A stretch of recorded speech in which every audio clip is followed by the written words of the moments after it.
Ayan naman mga ate. Maliwanag naman po dito. May ilaw ako. Solar po yan gamit ko. Kaya maliwanag na. Kahit na gabi na. Kahit yan ay gabi na sa labas. O gabi na. Madumidilim na po. Pero dito sa loob ng kubo ko, ay nakaduyan. Ang gamot ko nandun.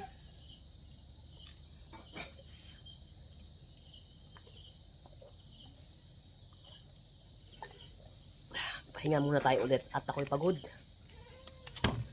Nakakapagod. Yeah. Diba?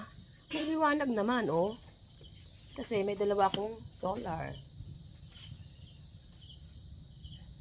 So, ito po, dito lang kami dalawa ni Aki. Dito kami matutulog. Mamaya po, darating din sila Ate Doms.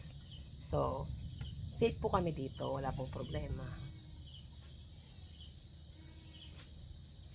Dito po ako natutulog pag nandito ako sa baga. See? Kaya kung kayo ay mga nanalo na po dito ng lote, pwede nyo ako magpagawa ng ganito. Pwede nyo kayo magpunta dito at magpagawa ng inyong mga kubo. At pwede nyo nang magamit, ma-enjoy yung inyong lote. Pwede nyo kayo makapagtanim-tanim. Yan. So, dito po malapit po yung dagat.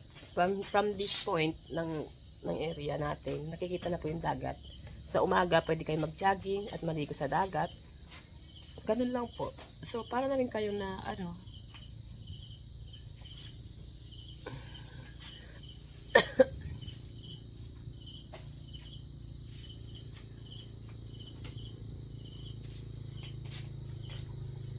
mamaya magla-live ako. Tingnan na nyo, ha.